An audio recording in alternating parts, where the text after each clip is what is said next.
So let's look at the second use case, and this is very exciting. Customer lifetime value and churn prediction. Now, so what is customer lifetime? Well, the definition of customer lifetime really is how much are they going to purchase from you from the beginning to the end. However, in most practical circumstances, we would define customer lifetime value as the next X number of months. If you are a retail, a lot of times they will define customer lifetime value as how much they're gonna buy from you in the next 6 to 12 months. Okay, for example. So how do we actually do that? How do I know which customer gonna purchase how much from me, or whether they are not gonna purchase at all in the next 12 months from me? And that's the definition of churn. If they don't buy from me in the next 12 months, the likelihood is that they will never come back anymore in a retail environment. So that is a definition that you can have. So assume that, look at this axis, assume that this is today. What you will have to do is to take the data, the purchase history from let's say 12 months ago, 2 years ago, or 24 months ago. And then you will be able to see that each customers will have different purchase patterns. Like in here that I've described it using graphical method. The size of the circle is the amount purchased. The bigger the size, the bigger the amount. Different color is different product groups. And also you see this is a timeline. Some customers, like customer number 3, purchase one time, never purchase again. So likelihood is that they will not buy from you anymore. There are customers who bought very frequently and continue to be very frequent. There are some that started very frequent in the beginning and then stopped for a long, long time. So the question is that, can you, based on this kind of information, predict what that person is going to do, what that person is going to purchase or not purchase in the future? Traditionally, there are methods that are called recency, frequency, and monetary. Monetary is a very funny term, but it basically means what's the amount that they're going to purchase, or what kind of quantity or product they're going to purchase from you, right? Based on this kind of RFM model, statistically, we are able to do some prediction. It's served the purpose pretty well in the past. However, with deep learning, what I'll show you is that we can enhance this kind of model by taking in additional type of information as input so that we can predict much more accurately what a customer will do moving forward. So let me show you what I mean by that. Now, if we are using a deep learning model, we will be able to take in not just the purchase history that you see here, but also many other things like the user behavior, whether they have written back to you, they have corresponded, they have engaged with you or not engaged with you, what type of comments they have left with your social media. You will also look at things like clickstream. Clickstream basically means, what type, how long have they spent on your website, looking at what kind of product. Put all these information into the model. Then we'll go through something called feature engineering. Once you do some feature engineering, you will be able to put all this into the machine learning model. Because of this type of data, the input becomes a lot more, it becomes richer. Because it is a lot richer, models will then be able to automatically learn complex patterns among the data sets, the data columns, in a way that it is impossible for human to do. So imagine that we are not having just like 10 columns, but how about 85 columns?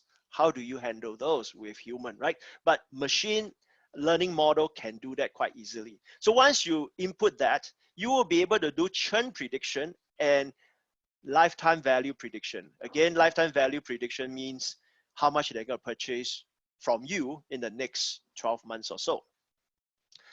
So let's look at this again. with some concrete example. So again, we start with transaction records that I've shown you before. Add on to it customer profile data. You know, we have different types of profile data that can fill, you know, the address of the person, where they live, and how much, their education level, you know, the ethnicity and all that kind of stuff. Those are profile data, as well as app usage data. Just now we talked about the apps that can give members discounts. So have they been using it? And if they've been using, how frequent? And then what are the features that they have been using? So because of this kind of richness in data, we will be able to let the machine learning model to come up with much better prediction. So let me show you the actual, some of the example of, once you put all these data together, you will see a table that looks something like this. You have what per customer, you'll be able to see which segment it belonged to. That was a segmentation that we just did in use case 1. You know, their age, where they live, and all that kind of stuff, and also some behavioral data, like how many coupons have they used, when was the last login, etc., etc. You get what I mean? In addition to that, you will also have the purchase history. Like this customer, let's say we are taking in the past 365 days of purchase history.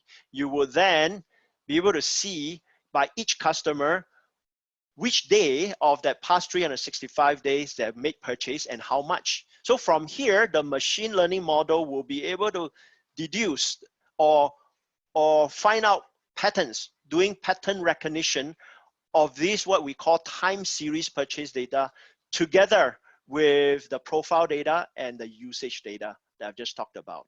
So with that, the machine will be able to come up with predictions that looks like this. So like, for example, this first customer is predicted churn to be 0. 0 means no churn, means that it will continue to be your customer in the next 12 months.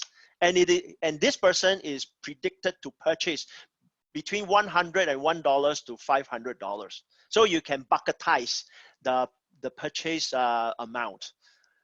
This customer is predicted to spend less than $50 with you, and this one is 0. 0 means you will churn. So therefore the churn is 1. And this person also predicted to churn. This person also predicted to churn.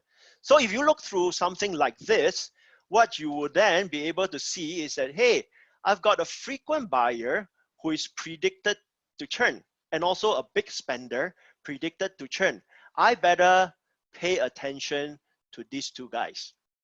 Now, imagine you are not just looking at like 16 or 17 examples here, but rather 200,000 customers. That's the power of this model. You will then be able to pick out from this list of 200,000 customers, you know, the 5,000 that you have to pay special attention to, and then focus your marketing spend on these people, so that you don't really have to like spread your marketing dollars across too many customers. So that is the issue of marketing of marketing today. Whenever we have a budget, we will tend to take that budget and then spread it across our customers. Maybe we did some segmentation, so I will put more money into the important segments, but segments are still too big to look at. Whereas in this machine learning model, you are actually able to go down to individual. And once you're able to go down to individual, then you can then customize your specific strategy, marketing strategy, in terms of what kind of messaging to give it to him, and what kind of product to recommend to that person. So later, I will show you another model that you are able to use machine learning to come up with product recommendation.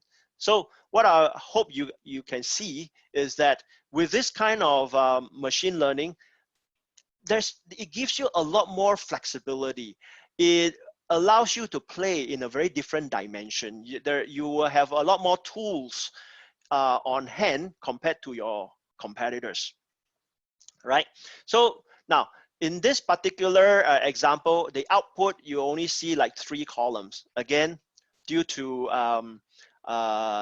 this since this is just a demo, I cannot show too many columns. In a real project, you will be able to add in many different type of analysis data so that it can help you look at a customer and decide whether that person is somebody that you want to spend your investment on.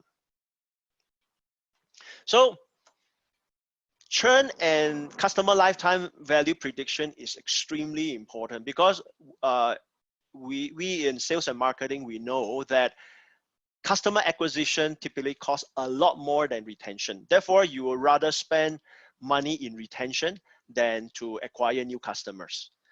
And then there are also studies that says that a 5% increase in customer retention will actually result in more than 25% increase in profit. So that's the key, that's the crux of marketing. As marketers or as sales and marketing person, that's exactly what we want to do.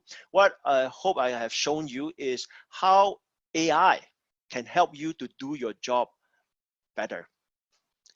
So I've completed the second the second use case. It's a pretty complicated one. So let me pause here and let's see whether there are some questions that I can take. Tempo, you are Hi, muted. Kevin. Yeah. Hi, Kevin. There's one questions that I already answered on chat already, but nonetheless, I read out to you. Do you pass in all the data all the time? Wouldn't it be very long to train a model? Yeah, okay. So initially you can put in the